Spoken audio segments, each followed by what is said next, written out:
अवधूत चिंतन श्री गुरुदेव दत्त श्री स्वामी समर्थ. देव म्हणतात, बाळा, हा संदेश चुकूनही तुझ्यापर्यंत आला आहे तर हा तुझ्यासाठीच निर्माण करण्यात आला आहे आणि म्हणूनच तुझ्यापुढे पाठवण्यात आला आहे. याकडे दुर्लक्ष न करता शेवटपर्यंत ऐकल्यास तुझ्या मनातील सर्वात मोठी इच्छा पूर्ण करणारे आशीर्वाद आता येतच आहेत. तुझी चिंता, क्लेश, दुःख आणि खूप काही त्रास संपवण्यासाठी माझी काही योजना आहे, जी आता तुझ्यासाठी लवकरच तुझ्या पुढे येणार आहे. तू त्याचा स्वीकार केल्यास तुमच्यासाठी मोठी संधी तयार केल्या जात आहे. विसरू नका की देवाची मदत तुम्हाला कुठल्याही क्षणी प्राप्त होते. हार मानू नका आणि स्वतःची आशा सोडू नका. आशा ठेवा ती फक्त देवावर. देव तुमचे कल्याण करणारे आशीर्वाद घेऊन आज तुमच्या पुढे आले आहे. या संदेशाचा उद्देश तुमच्या हारलेल्या मनाला पुन्हा उभारी देण्यासाठी आहे. तुम्ही जे काही कर्म करत आहात त्यात जरी यश मिळण्यासाठी काही उशीर लागत असेल, काही वेळ होत असेल, तर संयम ठेवा, धीर ठेवा, कारण देवाचे आशीर्वाद तुमच्यावर वर्षाव करतील आणि तुम्ही ते प्राप्त कराल ज्याची तुम्हाला अपेक्षा आहे. कधीही निराशा मनात बाळगू नका, कारण निराशेमुळे तुम्ही तुमचे खूप काही गोष्टी गमावू शकता. निराशेमुळे तुम्ही तुमचे स्वातंत्र्यसुद्धा गमावू शकता, कारण तुम्ही स्वतःला त्यामुळे एकांतात प्राप्त करता आणि त्यामुळे खूप काही गोष्टी तुमच्यापासून दूर जाऊ लागतात. कधीकधी तुम्ही फिरायला जात असताना तुम्हाला त्यातून आनंद प्राप्त होतो. हा निसर्ग तुमच्या सोबत चालत असताना तुम्हाला त्यातून आनंद प्राप्त होतो आणि तुम्ही एकांतात जेव्हा राहू लागता, तुम्ही एकट्यात स्वतःला कोंडून ठेवू लागता, तेव्हा तुम्ही या सुंदर निसर्गापासून सुद्धा लांब राहणे सुरू करता. त्यामुळे त्याचा परिणाम तुमच्या विचारांवर नकारात्मक ऊर्जेमुळे होऊ लागतो आणि तुम्ही कित्येकदा स्वतःला एकटे प्राप्त करता.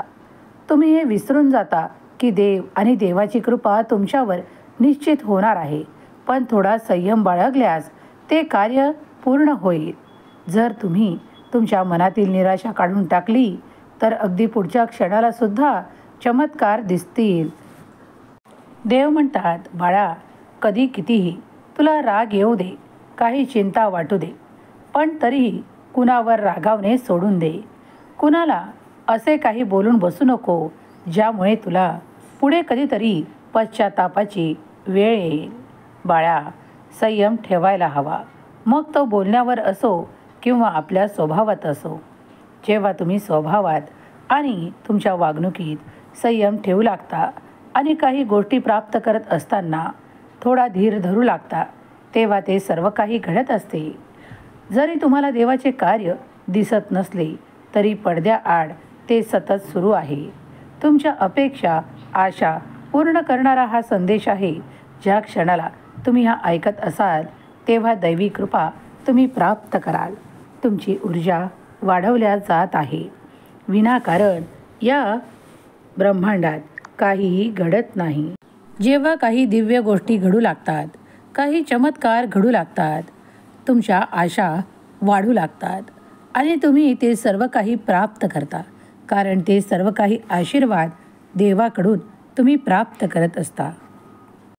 देव म्हणतात, बाळा, तुमच्यासोबत भूतकाळात काय घडले आहे किंवा सध्या तुमच्या आयुष्यात काय चालले आहे हे तुमच्या हातात जरी नसले, तुमच्यासाठी महत्त्वाचे आहे. जर तुम्ही देवावर विश्वास ठेवून चालत असाल तर तुम्हाला आश्चर्यकारकपणे चांगले भविष्य मिळण्याच्यासाठी तुम्ही तयार केल्या जात आहात. ती शक्ती तुम्हाला मदत करणार आहे, जी देवाकडून येत आहे. तुम्ही तुमच्या आयुष्यात ते सर्व काही प्राप्त कराल ज्याची तुम्हाला इच्छा आणि अपेक्षा आहे.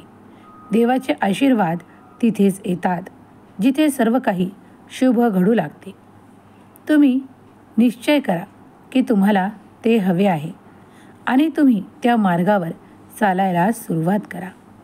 प्रार्थना करा, मग ते जाऊ द्या. त्याच्या मागे लागू नका आणि फेरफार करू नका किंवा निकालाची प्रतीक्षा करू नका. योग्य वेळी योग्य दरवाजे उघडण्यासाठी फक्त देवावर विश्वास ठेवा.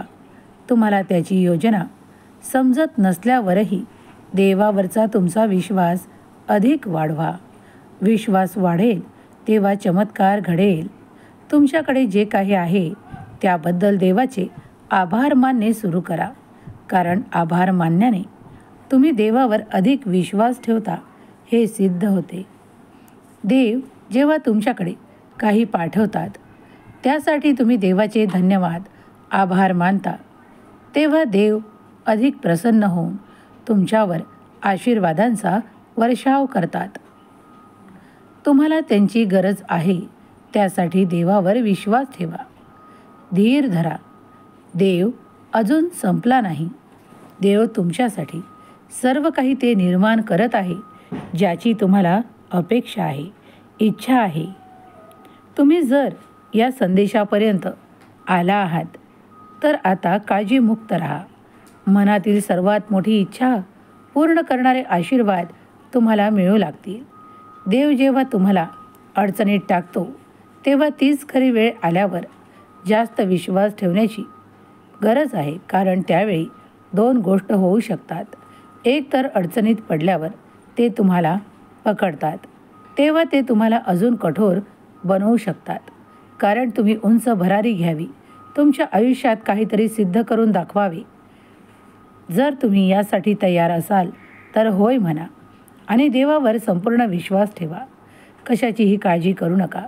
त्यापेक्षा प्रत्येक गोष्टीचा स्वीकार करत प्रार्थना करा की हे देवा, तुम्ही दिलेले आशीर्वाद मी स्वीकार करतो.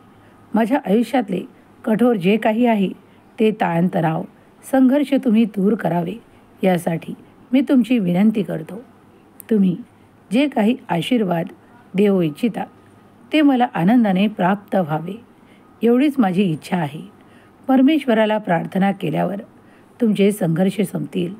तुमच्या जीवनात नवीन परिवर्तन, नवीन बदल घडू लागतील, जे तुमच्यासाठी संकटकाळी तुम्हाला मदत करणार आहे. देवावर विश्वास असल्यास होय म्हणा आणि ते आशीर्वाद स्वीकारण्यास मी सज्ज आहे असे टाईप करा. देव तुमची प्रार्थना ऐकत आहे आणि तुमच्या बाजूने कार्य करत आहे याचा अनुभव लवकरच तुम्हाला येईल. तुमची शक्ती वाढवल्या जात आहे. देवावर विश्वास असल्यास माझा देव महान असे टाईप करायला विसरू नका. स्वामी माऊली तुमच्या सर्व काही संकटातून तुम्हाला बाहेर काढो, तुम्हाला मार्ग देऊ आणि तुम्हाला आनंदित ठेवू ही स्वामी माऊली चरणी प्रार्थना. केलेली सेवा स्वामी चरणी अर्पण करते. श्री स्वामी समर्थ. जय जय स्वामी समर्थ.